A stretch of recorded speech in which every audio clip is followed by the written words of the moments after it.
Hello everybody, good evening and welcome to the United Stand. This is your latest Manchester United news as Harry Kane talks begin with Tottenham and Manchester United. Can they get a deal over the line? Manchester United certainly want to push one through quickly. We'll be talking also about Garnacho choosing to go to the under-20s World Cup with Argentina rather than stay and complete the last couple of weeks of the season and potentially playing an FA Cup final. We'll talk about that as well.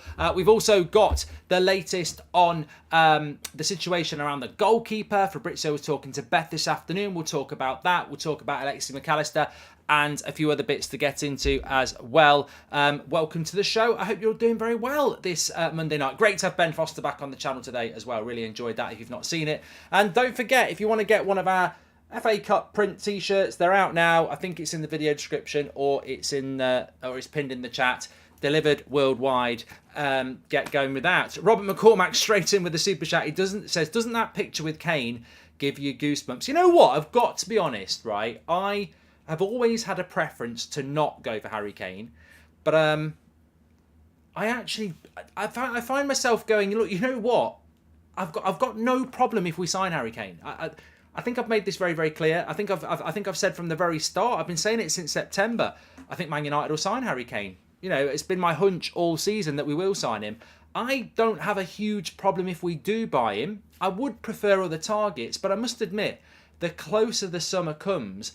And I think when you're talking about signings in January, February, March, or even December, it's all about speculation and preference. But I think the closer you get to a transfer window and the more real it becomes. I mean, the prospect of Harry Kane wearing a Manchester United shirt next season, I can't sniff at that and go, I don't want it. It's not that. I just have other preferences. If we signed him, I'd back him 100%, and I think he would score goals. And the red flags I have, they're not bad red flags to have, really. I mean, you're hoping he doesn't get injured. You're hoping he's not going to fall off in his early 30s. You're hoping that he can manage the expectations of playing for a club like Manchester United. I still think he'd be a good player. Fine with Kane, but more politics with Maguire, says Carl Robinson. I expand on that, Kyle. I don't know what you mean. But let's get into the latest about Harry Kane, because you may not have seen it today, so let's give you the story. It's coming in from Matt Law, who I think is the Chelsea and Tottenham correspondent. He's had a busy day today with Spurs getting rid of their interim coach. So they'll have another interim coach in place on Thursday, which will be Mason when we play them. But busy day, but basically what the story is that Manchester United have approached Spurs early to do their due diligence on a signing of Harry Kane. Now, what the due diligence means is basically Manchester United want to speak to Spurs and are talking to Spurs about the likelihood of a transfer.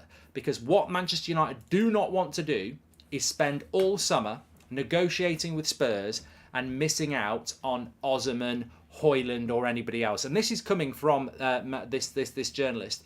So basically, it comes down to the fact that United are speaking to Spurs and basically saying, look, let's get real. Are you going to do a deal with Manchester United or are you not? Because we're not going to sit around all summer waiting for you to do a deal. And really, I think what that does, it's asking that Fabrizio has apparently reported the Hair New Deal almost finalised. We'll talk about that, Kevin, as well. But basically what this is doing, if it's going to work, it's saying to Spurs, look, we're not going to wait around all summer. If Harry Kane wants to leave, and you know he's going to leave, tell us what the price is going to be, and let's sort it out early, because we're not going to sit around going like this, like we did with De Jong and everybody else. Now, they're big words. I don't believe them, but they're big words, and I've got to say, I'm here for this. Let's find out at the start of the transfer window whether a deal can be done. And if it can't be done, we move on to other targets.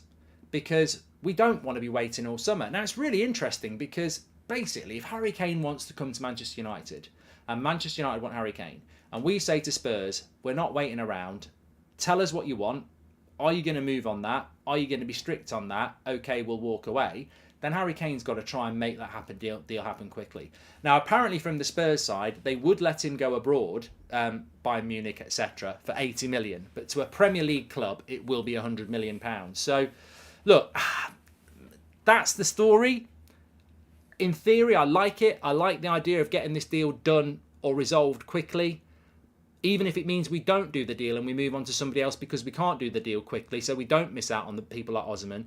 But if I'm being honest, I just don't think we'll do that. I think we will take all summer. I don't think he'll go on tour. I don't think he'll play the first game of the season. And I think we'll spend about £90 million on Harry Kane on August the 31st. In which case, he's missed the pre-season, he misses the first few games of the season, and the preparation is ruined again like it was at the start of this season. I'm hoping that won't be the case, because this sounds like a quite mature approach. But when have Spurs ever gone, yeah, we're going to let you have our player at the start of the summer?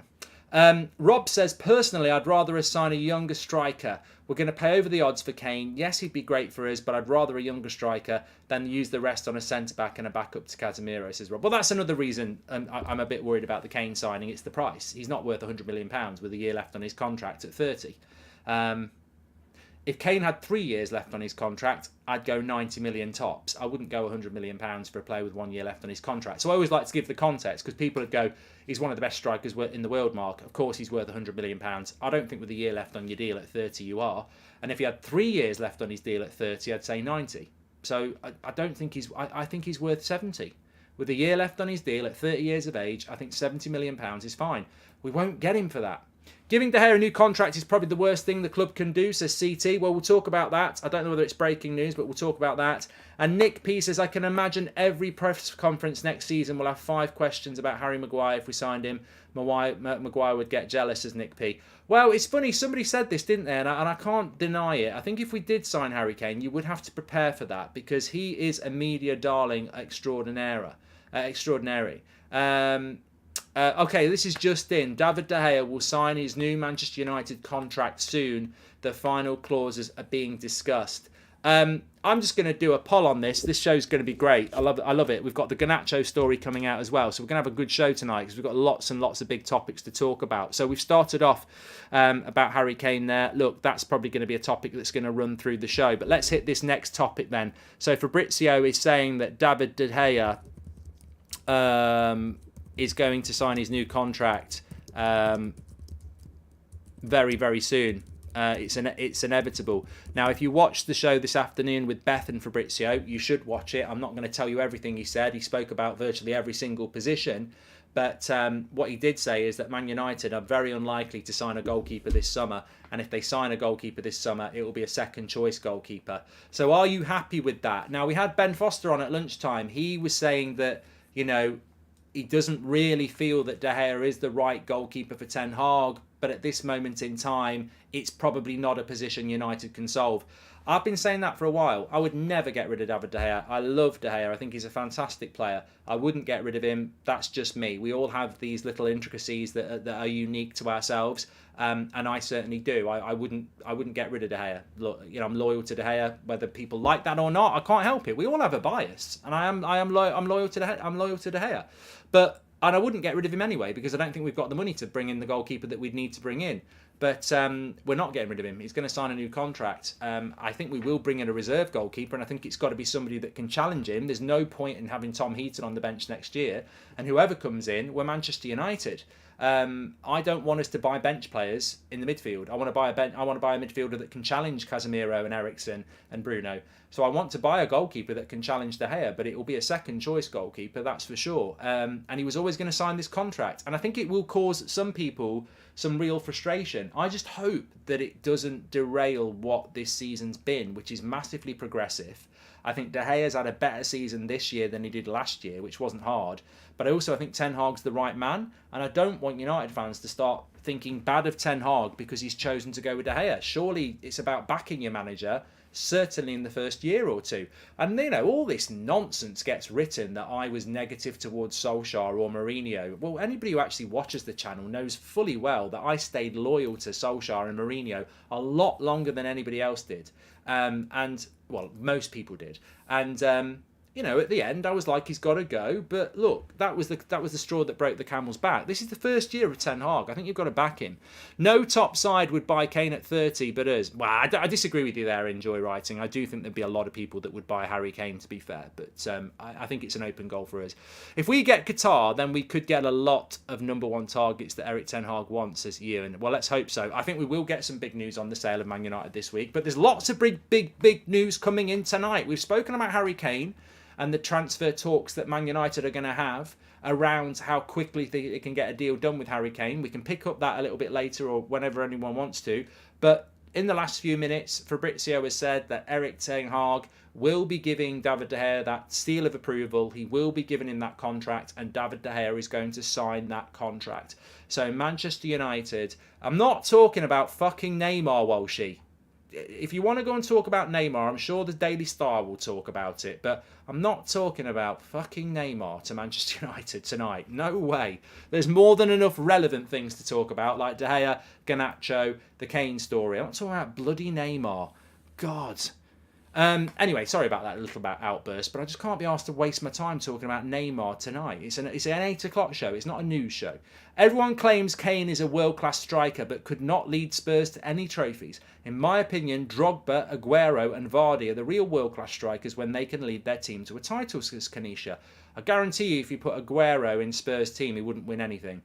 Same with Drogba as well. I think you've got to be fair to Kane that I think if Kane had gone to Man City 2 years ago, he would have won things. You've got to be in a team that can do things for you.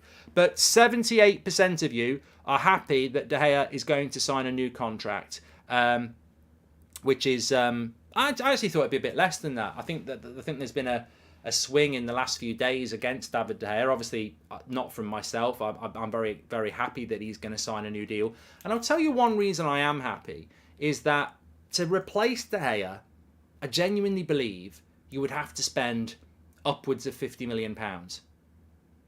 I genuinely don't think we've got that amount of money when we've got to buy somebody who can play up front. When we've got to buy somebody who can play in the midfield, and when we've got to buy a new centre back. I don't think we've got the money to replace De Gea. And one big point that I think is really important is people say we can't play out the back effectively with David De Gea in the team. I don't think we can play out the back effectively next season anyway, unless Martinez and Varane and Dalot and Luke Shaw stay fit for the whole season. I still don't think we have an outfield that can play progressive football from back to front yet anyway. So even if you had Costa or whoever the dream ticket is, I still don't think that would make us as a team brilliant at playing out from the back. So I think De Gea is an issue that Ten Hag will look to solve in the next couple of years. I don't think he's going to look to solve it this year. And ultimately, De Gea still could get better. So I'm happy that he's staying because I think it allows us to spend money on the areas that we need to. Did Beth rig the vote the other night, says Wayne. I don't know what vote that was the other night, Wayne. And I was doing a Spurs career mode and United offered me 50 million plus Sancho for Kane, says Swaro. I think that'd be a good deal for Spurs, to be honest, but I can't see it happening. Kane for 100 million when we could try a young striker and a DM for that, says Hayder. Look, I think a lot of people are focusing quite rightly in on the midfield. On the price for Kane. As I say, it's only an opinion, but I wouldn't be happy. As I say, if Harry Kane was available this summer and Spurs wanted to sell him and he had 3 years left on his deal, I wouldn't pay any more than £90 million for Harry Kane at 30 with 3 years left on his deal. He's 30 with 1 year left on his deal. I wouldn't give him any more than 70. 75 tops. I don't believe you should be paying 90, 85, 100 million pounds for a 30-year-old with a year left on their contract. And people will say, well, Real Madrid did it for Hazard. That was pre-COVID. And Hazard was probably what? I don't know how old Hazard was then. Maybe 26, 27? Let us know in the chat. So I don't think post-COVID you should be paying £100 million for a 30-year-old with 1 year left on their deal. I really don't. Have you seen the podcast with Vidic today? That was a great part where Vidic explains why it took him some time to adapt. Great reminder for people to remain patient with Anthony. Nemanja, great name. Have seen bits of it, and but I remember it, and in a way, anybody who remembers it doesn't need that. I think football is littered with that rule that it can take players time to adapt. Vidic and Evra came in the January. It took them time. It really did take them time to adapt. And then they became greats of the club, legends of the club. Fabinho in his first season at Liverpool didn't look all that. So, look, Anthony's not even had a year here yet. So, 100%. Big Lad, thank you very much for joining the members club. I'd offer Kane 60 million and wouldn't even negotiate. Let Kane do the work, says GG. Thank you very much. And what are the chances of Kane putting in a transfer request? And if he does, what's his value then? Mojo, I think Harry Kane put a transfer request in 2 years ago and it didn't get him his move. So I don't know that will work with Spurs. I don't mind Kane, but not for £100 million as SD. Interesting there. But look, for me, striker and midfield is the big focus area. And we talk a lot about a striker, but we do desperately need a midfielder as well. And I know Fabrizio was saying about Alexi McAllister. I mean, for me, Casido's the one I would like. I mean, I think Casemiro's the dream come true. But also, I do think we need somebody when Casemiro is injured or suspended or needs rotating. And that Casido just looked bloody brilliant, and he's looked brilliant all season. I would love him at Manchester United, and the lack of interest in him really doesn't seem to, make a massive, be making a lot of noise around him. Having said that, it just popped into my head: would you give Spurs Maguire and 45 million or 50 million for Kane? Look, I think Apo's right. I do think that. Why would we not look at that? Why would we not look at a player plus cash deal for Spurs? I think it's brilliant that people are mentioning that. I don't think it would be Sancho, but why couldn't it be Maguire? They desperately do need centre backs, and I think Harry Maguire at Spurs would be a decent move for them. You know, resurrect his career at a club that's not too low. But I don't think Maguire will leave in the summer. But going back to what I was saying before. There's a lot of people that were sort of saying that Casemiro's fell off recently. I don't think he's at the level he was before the international break. But I'm telling you now, if you take Casemiro out of the team yesterday and put McTominay there, or Fred there, or Sabitzer there, or Bruno there, I think we lose the game. I'm not saying Casemiro was brilliant yesterday, but I still think his role is understated in relation to how he protects the back four, the positions he takes up, the experience. I know it wasn't vintage Casemiro, but I still think you'd have noticed it massively if he hadn't have played. I mean, he's ridiculously efficient, Casemiro. He's a multitasker. He does so much.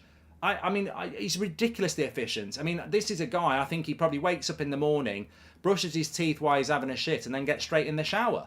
He's, like I say, he can do lots of jobs at once, and he's brilliantly efficient with it as well. So I think Casemiro, is really important, and I think he did have a good game for Manchester United yesterday.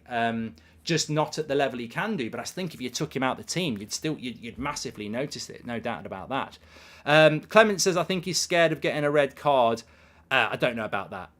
I think there was still the tackle where he got the yellow cards, and in the game before he put that tackle in. I don't know what it is. But I don't think he had great hygiene there. That's what I mean. He's ridiculously efficient, and he does the job properly. But and it's also controversial about Anyway, let's move on from that. But I do. I think he's. I just think some people were sort of like saying he had a bad game yesterday, and I disagree with it. I think if you took him out of that game yesterday, you'd have noticed it. As I say, I do agree that he probably wasn't at the level that he has been, but I still think he's massively important for United. Definitely so. Anyway, one of the other things I've forgotten to talk about, plenty to get into tonight, but the Garnacho story is quite interesting as well. I don't know whether anybody saw that, but he's not going to be available for Manchester United for the last 2 weeks of the season. So we play Man City. Let me just have a look at my T-shirt to get the date right. We play Man City on Saturday the 3rd of June. And the Under-20s World Cup, I'm going to talk about Bruno in a minute, Ben. The Under-20s World Cup starts on the 20th of May. So Garnacho has chosen to go to play for our Argentina Under-20s. So he will not be back. He might be back for a little bit, but he'll be off. He will not be available for the last couple of league games or the FA Cup final because he will be playing for Argentina in the Under-20s World Cup. Open the debate. Let's do a debate on this. I'm very intrigued. We're getting into this. So 78% of you are happy with the De Gea's contract being announced very, very soon. But has Garnacho made the right decision? According to you. That's what a poll's all about. So he could have stayed at Man United till the end of the season and potentially been involved in an FA Cup final. He's chosen to go and play for the Under-20s Argentinian side. You've got to respect his decision. Do you agree with his decision in relation to that? I'm going to say I'm not surprised. I'm not surprised at all. Personally, I think you should stay with your club team. You look at the form of Sancho. You've got Anthony and Rashford, and then he's the next choice winger. I think it's way more important to be developing your career for your club team. And I think the opportunity to play at Wembley in a cup final is, for Manchester United, is more important than playing in an under-20s tournament for your national team. I would have chose to stay at Manchester United. But I'm not going to criticise the guy because I expected him to choose Argentina, because there's a big difference here. I've got a British passport. I play for England under 20s, and I wouldn't really give a shit about playing for England under 21s, let alone under 20s in a World Cup. I'd rather play for Man United. Man United's more important to me than England, and also the under 20s for England isn't massively glorious in our country. For Argentina, and I think it's the same for Brazil, we've seen it with the Olympics, they have a different attachment to their national team. And I'd actually argue that playing for Argentina under 20s at this moment is more important to him than playing for Manchester United. And you can't criticise him for that, because it's just a cultural thing. I think in South America, their national team is massively important to them. And I think it's just very different here in England. I don't think it's massively important to play for your under-20s. In fact, Marcus Rashford didn't do it a few years ago, did he? So, and I think that was the right thing. So, look, I don't agree with the decision. I'd rather he was staying at Manchester United, of course, but I respect the decision. I'm not going to sit here and say, he shouldn't be choosing that over us. It's his choice. He's made it. I'm sure Ten Hag respects it, and I don't think he'll hold it against him. I'd rather buy McAllister and Ramos than Kane, says Darren. Thank you very much, Darren. Welcome to the Members Club, Nigel Thompson. And Albans Lafont, Kim Min-jae, Levia, Osman and Evan Ferguson would be my transfer targets this summer. And big up the mod, says Luke. Lavia is an interesting player at Southampton. I think he ticks a lot of the boxes. But remember, the problem with Lavia at Southampton is, on one hand, he's going to get relegated and he will leave Southampton. The other hand, they got him from Man City. They've got first refusal. So I just think they might stop it from happening.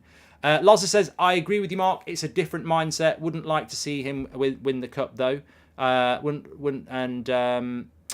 It's interesting. We're basically about 52% here. Has Garnacho made the right choice? 48% say yes, and 52% of you say no. So that's what it's all about, really. I just saw a comment in there. Who knows where we'll be in a few years' time? But somebody just said he'll be a future Real Madrid player, and I don't disagree with you. I don't disagree with you there. A lot of people talk about Bruno Fernandes. He's on crutches in a leg, in an ankle brace. So, yeah, I was going to talk about that next anyway, but it don't look good. I think he was out. I think Bruno was out of the Spurs game the minute that tackle happened, and I think he tried to stay on the pitch for as long as possible. He is our penalty taker, and he couldn't make it till the end. So I think that unfortunately it's not looking good for Bruno in relation to that ankle injury. I mean, again, look, I mean, what can you say? What can you say? If you've not seen it, Bruno Fernandes, crutches, ankle brace, he's not got that on. He's got his foot up, elevated to get, that's what you do. Yeah, I didn't.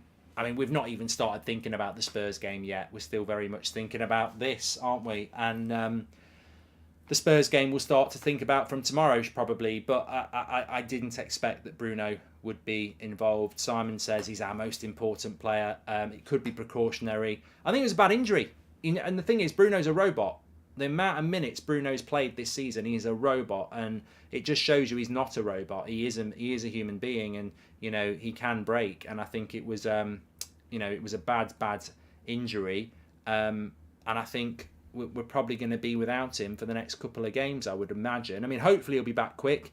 He's certainly he's made different to everybody else, but we've been ridiculously... Well, I would argue, have we been ridiculously unlucky, really?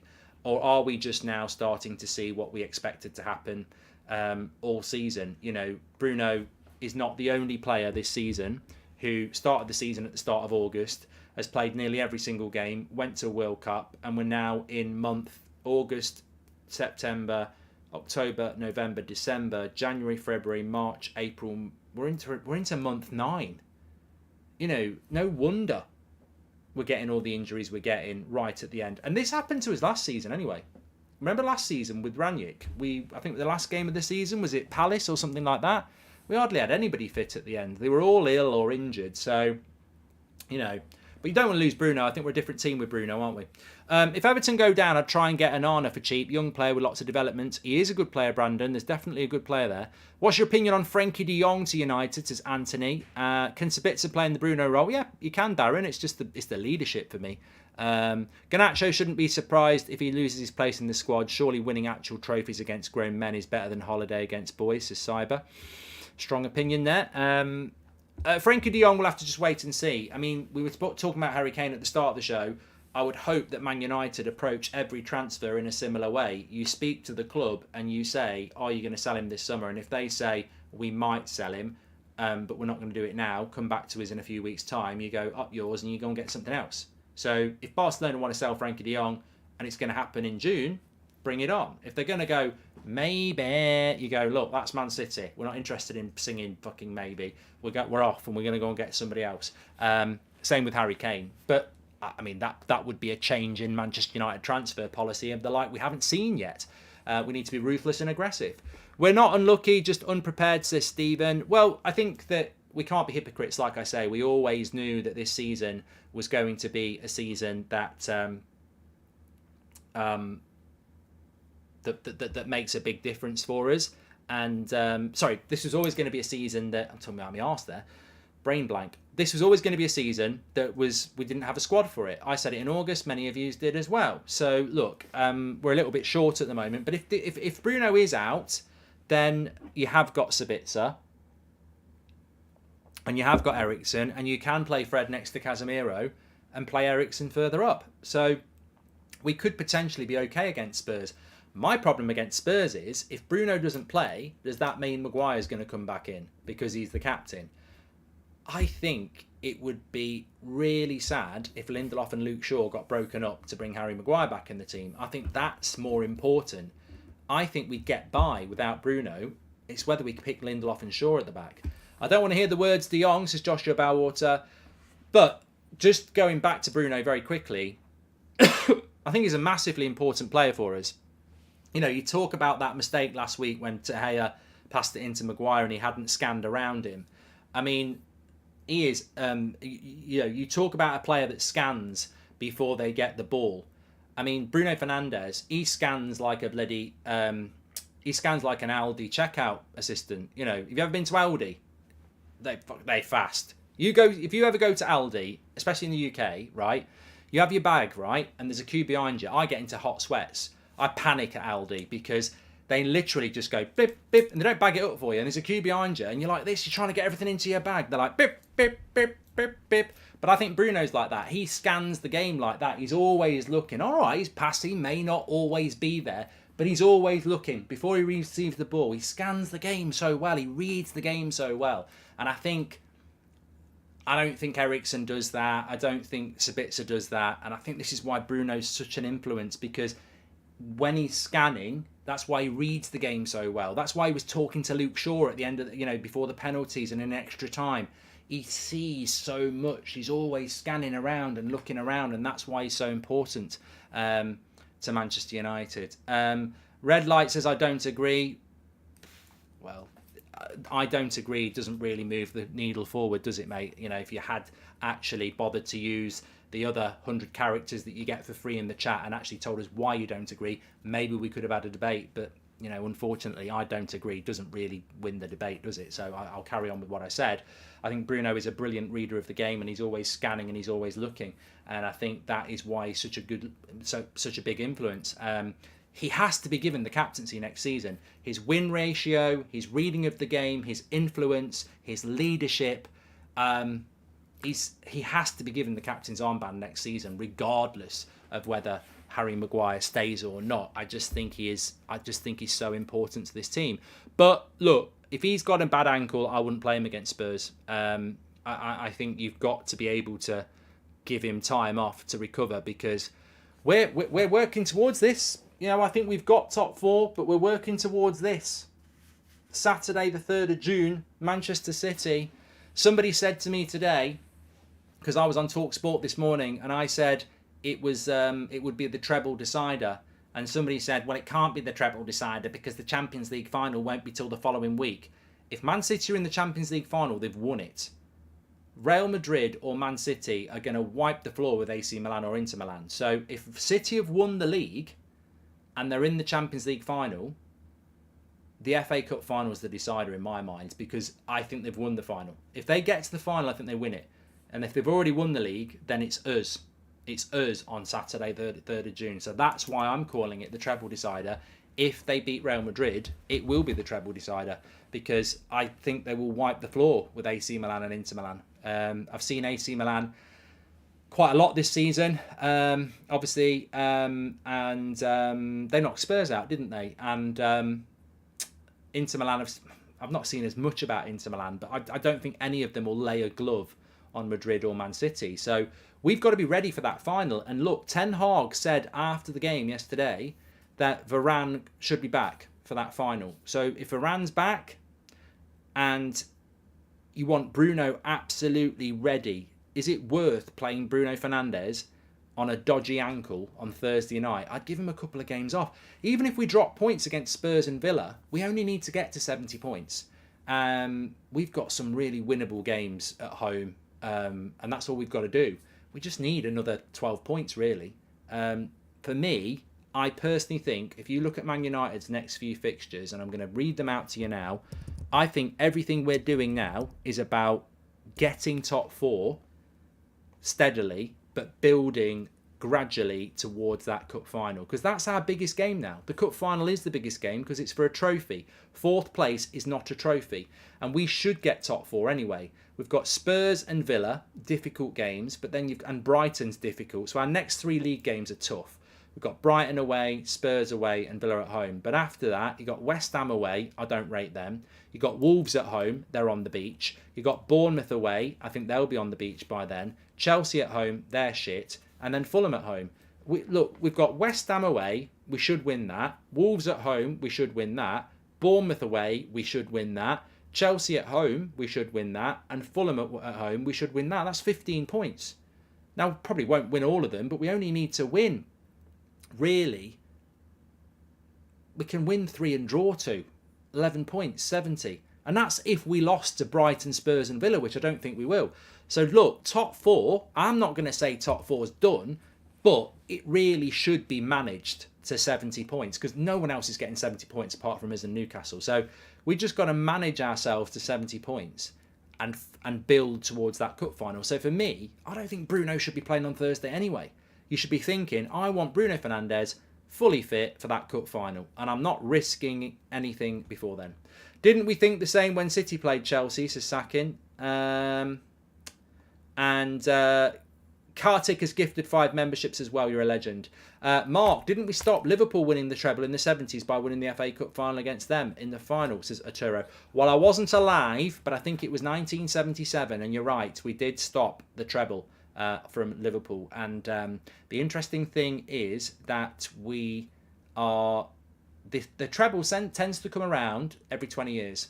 So Liverpool had a chance in the late 70s. We did it in the late 90s. And here we are in 2023, 24 years later, and it's Man City's turn. Can we stop it? The common denominator in trebles in this country is Manchester United. We stopped Liverpool in the late 70s.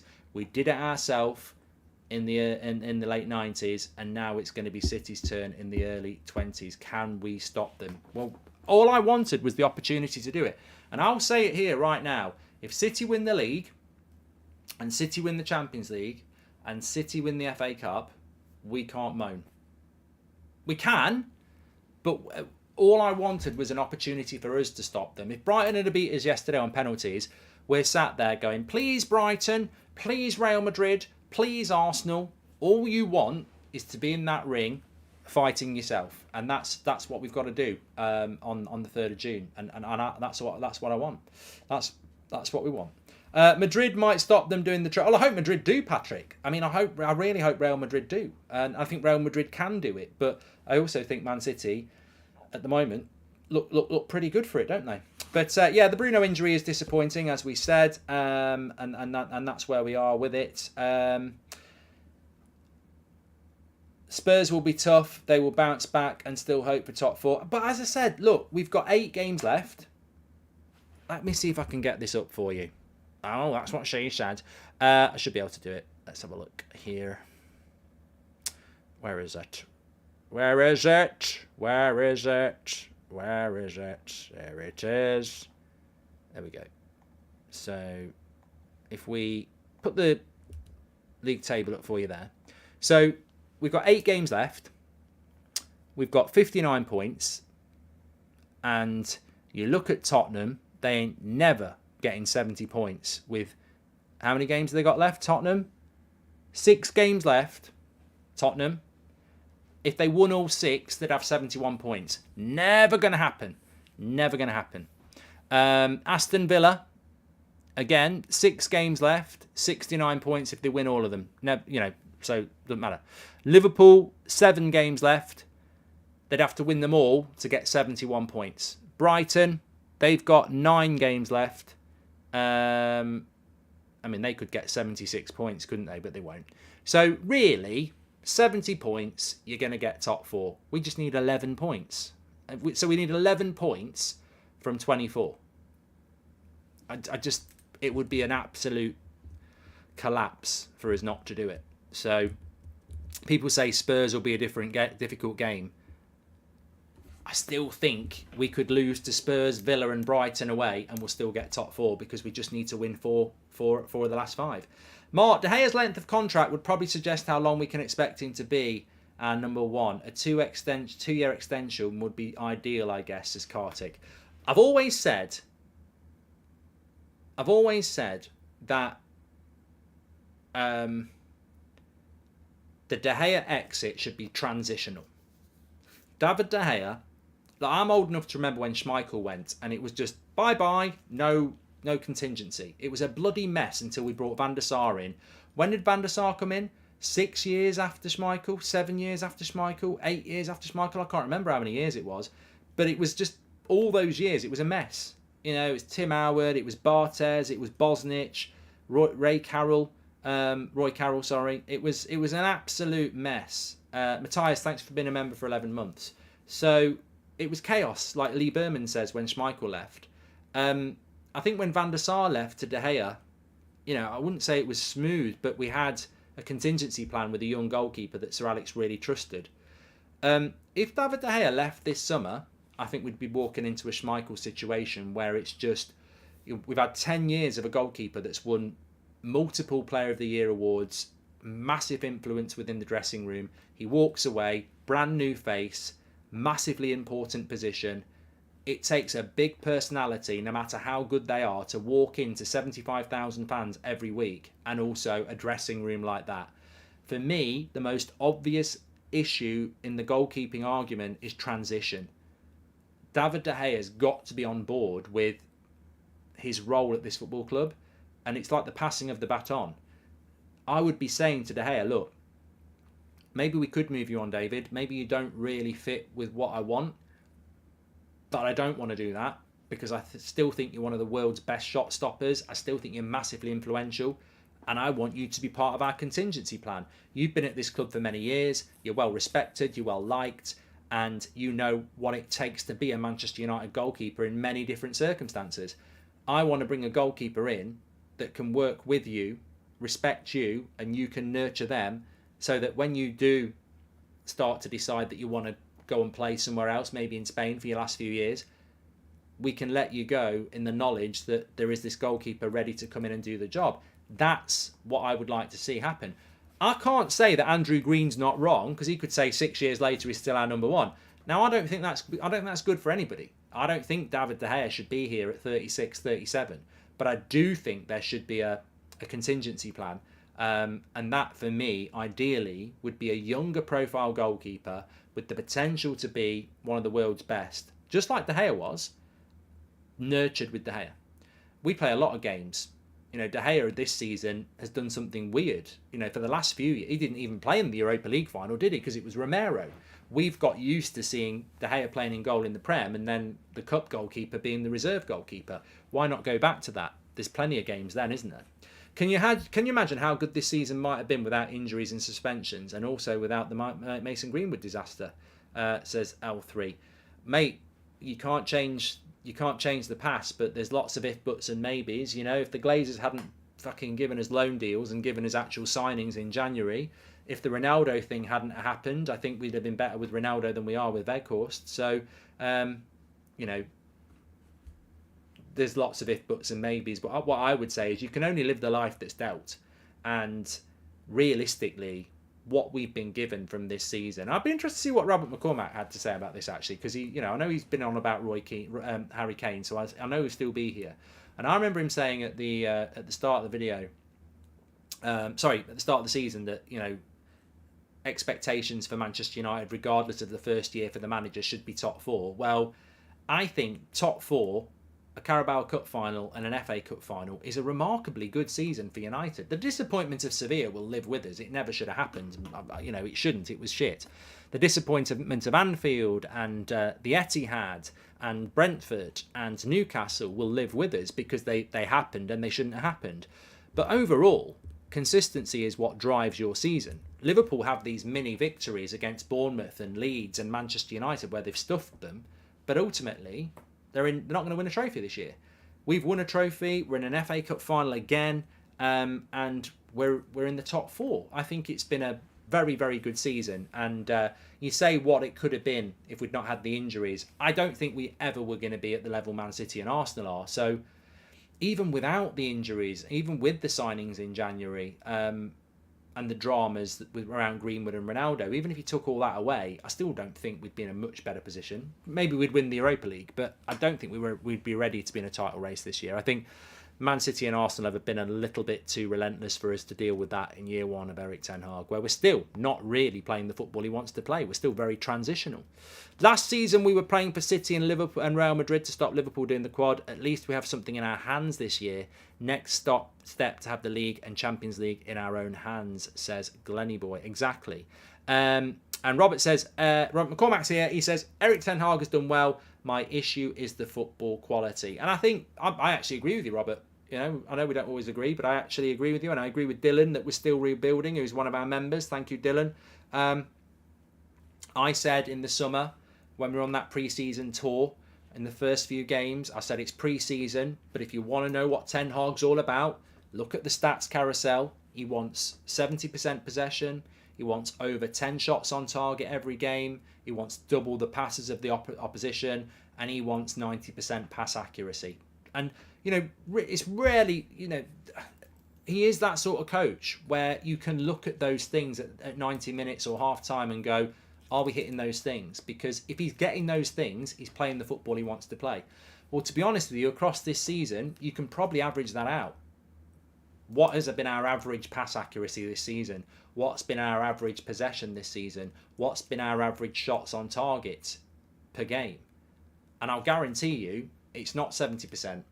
It's not double the passes the opposition. It's not 90% pass accuracy, and I don't know that we're averaging over 10 shots on target per game either. But that's where Ten Hag wants to go. And the great thing about Ten Hag is his blueprint is there for everybody to see at Ajax. And people will say, well, the Eredivisie is not the Premier League. Pep Guardiola can do it in the Premier League. Jurgen Klopp can do it in the Premier League. Ten Hag can do it in the Premier League, but he can't do it in season one. I remember we had Ben Foster on at the start of the season, and he said, I think it will take 18 months for United to start playing the way Ten Hag wants to play. And I thought at the time, that sounds like a long time, but I think he's going to be right. We are not close yet to the way he wants to play football. We are not this team that can, and people say pass out from the back and transition from midfield to attack, and that's all part of it. But I think the way Ten Hag wants Man United to be is a different style, but a same end game to Man City. He wants to see us spending a lot of time in the opposition's half, around the edge of their box, probing, shooting, creating, and we're not that team at the moment. We're not that team at the moment, and I think that's an exciting thing, that we've achieved all we've achieved, and we're not the team he wants us to be identity-wise yet, and that's why this summer's really important. This season has made me excited to see what Erik ten Hag will do, all of his transfer targets and time to learn his system will look like, says Stephen. Exactly. Max, welcome to the Members Club. Thank you very much. And, Alan Spears joined the Members Club as well. I thought there was another super chat, but there wasn't. Big shout out to Alan Spear there. You might have seen it today. It doesn't really matter in a sense, but I've been saying that we're going to do. We did the tour in March, so we're doing a couple. Well, it might be 3 or 4, but we're doing a couple of end of season sort of live shows, and the tickets are coming out on Thursday for those shows. The first one is going to be, I think it's the Tuesday after the FA Cup final, so that's like the 5th or the 6th of June. It's going to be in Dublin. Now, the link's not out yet, so you can't get your tickets anyway, but they went very quickly last time, so we had to do another date in Dublin. So they're going to be coming out on Thursday. I'll let you know everything I can about that when that link comes out. But I know some people were made aware of it because the Ticketmaster or somebody put a tweet out saying that it's coming out on Thursday, but I just thought we were going to announce it on Thursday. So they're going to come out on Thursday, and we're still working on another venue or two to be in different places as well. We'll do the same as we did last time. So we will put the link out for the members on the Wednesday night, so they've got a little bit of extra time because obviously they support the channel, and we appreciate that. So they'll get it a few hours earlier on the Wednesday night. But we'll keep you updated with that one, and I'm looking forward to it. I really enjoyed the shows in March anyway. I think everybody who came to Manchester, London and Dublin enjoyed it. And I think it'll have a different vibe this time as well. And an additional vibe, should I say, because we'll be able to reflect on the season. It will literally only be a couple of days after the FA Cup final. So hopefully it'll be a bit of an end of season piss up and a bit of a good chat. And we can talk about player of the season and transfers and all sorts like that. What's the future of Sabitzer with Donny's return? Feel like people forget about him, and does that mean we won't sign a midfielder, says Robble? I personally think that Donny van der Beek would have been gone in the summer if he hadn't got injured. I didn't get the feeling that Ten Hag was convinced by Donny van der Beek before his injury. He wasn't in the team. He was hardly playing.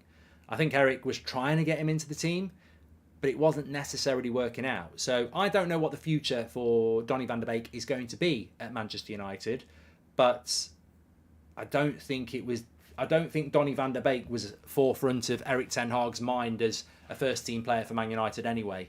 So I think he might have been heading towards the door this summer because of lack of game time.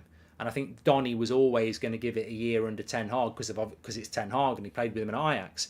But I think there would have been a part in the ways this summer if he hadn't been in the first team, and he certainly wasn't really considered a first-team player, was he, before the injury? I think the problem Donny's got and the problem Man United have got is that they can't sell a player who's injured, and I don't think he's going to be back fit. I don't think Donny's back fit for the start of the season. We've never really had an update on his injury. I don't think we've ever had it, how long he's going to be out for. Rory C says, if we get De Jong and a forward, is that enough in the starting 11 to play Erik ten Hag's way? No. I think there needs to be more than that. Tusha says you're the best. Thank you very much. Wonderful stuff. Thank you to you as well. No, I think we need more than that. I think we need a striker, a midfielder, and a centre back minimum. And then depending on who you sell, I'd want more than that as well. Nice to see that the poll that was 50-50, has Garnacho made the right choice going to Argentina under 20s instead of finishing the season with Man United and potentially playing in an FA Cup final? 53% if you say yes, 47% if you say no. Look, I don't think this community works like that. Outsiders think it does, but actually, I personally think the evidence is there that since Ten Hag's come into the club, in the main, this has been a very positive place to talk about Manchester United. It was a very toxic place to talk about Manchester United before Ten Hag because Manchester United was a very toxic place for the previous 3 or 4 years. So I don't make any apologies for the negativity and toxicity because that was replicated right through the fan base. And, I think our away fans are the best in the world. This time last season, they were singing "You're not fit to wear the shirt." So how certain fans can be called out as negative and toxic when, the lifeblood of our support, we're singing "You're not fit to wear the shirt" at our players, baffles me. And in the last year, I think that the vast majority, certainly this community and the vast majority of the fan base has been very supportive and positive. So I don't know where all this personally comes from, but I think when you're talking about Garnacho and whether he's made the right decision or the wrong decision, you can have an opinion on something. I've not seen one person say, traitor, he should be playing for Man United, not his country. Nobody said that. People have just looked at it from a personal point of view and gone, would I stay and play for Man United, or would I go and play for my country's under-20s team?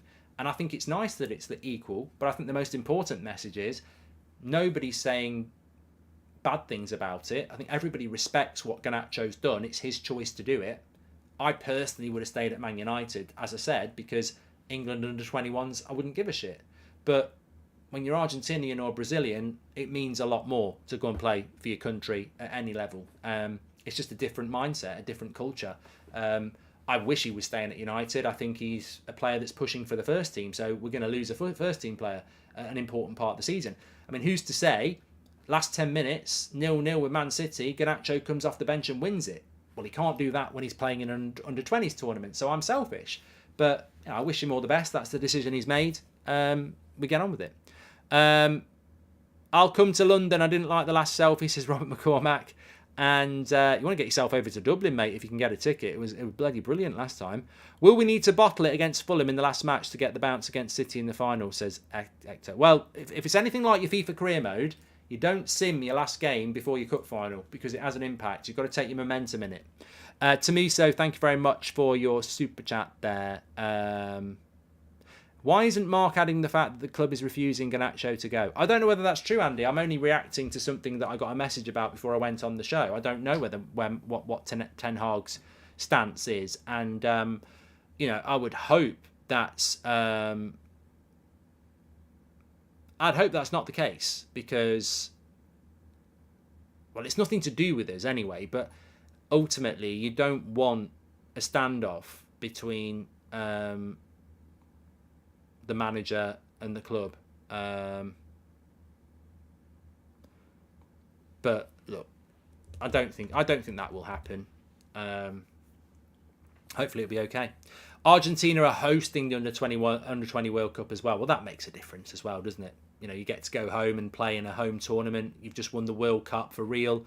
Go and win the under-20s World Cup. You can understand it. Butland as first team keeper on a permanent deal, says Alex. Who do you support? Sutton United. This is the Man United channel. I mean, Butland would probably be a good first choice goalkeeper for Sutton United, but we can have him. He's on loan from us. See if Palace will do you a deal. Twitch is going to be back tomorrow, Christian. I'll be back on my Twitch tomorrow. Thank you very much. Any news on Bruno, says Jonathan? Only that he's got his feet up, crutches. But I wouldn't play Bruno on Thursday anyway. I think the question for me about Bruno is how long is he going to be out for? If it's just swollen and precautionary and he's got to wait for the swelling to go down, he'll probably be out for a week or two. But I wouldn't play him against Spurs anyway. We need Bruno for that cup final. And we need Bruno for the last few weeks of the season. We don't need Bruno to be playing through the pain against Spurs on Thursday. We've got Sabitzer, we've got Ericsson, and we can play Fred next to Casemiro. And Fred was bloody brilliant against Spurs in the home tie. So I would do that. Big pre-season for our man, says Lee. I think pre-season's going to be really exciting. Really exciting. Who goes? Who's still here? Who's been bought? Who's been sold? I'm really excited about this summer transfer window. I think the summer transfer window is always better when there's not an international tournament. And I used to fear it when I used to like international football. I was like, oh my God, football finishes at the end of May and we don't get it back until the second week of August. But I'm really excited about this summer transfer window and it flies by. 10 weeks where United have got to get in and get out effectively. You've got your tour in America as well. I always loved the tour in America, getting up at 3 o'clock in the morning or actually going out there hopefully this year. Are you going to be in San Diego for the Wrexham game? Just bought a ticket, says Min. I might. I think I'm going New York, but I might do the San Diego one just because well, we'll see. I'm going to have a word with Foster and see what he can sort out. If I can watch it with swimming pool and the other guy, then I'll do it. But and then if I go there, I've got to go Vegas, like Nigel Thompson says. So yeah, look, we'll see. But look, that's not my point. I'm not excited about the fact that I might go to Vegas and New York and everything like that. I'm excited about not having an international tournament. The last international tournament was only in bloody December, so I think we're all done on that. It's just going to be all about Man United this summer, and I'm really excited about it. Really excited to see how it plays out. It's a massive summer transfer window for us, and as we know, there's this whole big story about the sale of the club. So let's see what happens with it. Look, I've loved the show tonight. We got hit by a couple of sort of live breaking stories. We had the Harry Kane one as well. I've loved the show tonight. Thanks everyone for getting involved. Fantastic community, as you know. You're legends. Mark, if you come to New York, let me know. Got to buy you and Foster pints, says Sumi. Sounds good. Sounds good. Fantastic show tonight. This is what the community is all about. Interactive, talking about the things that matter.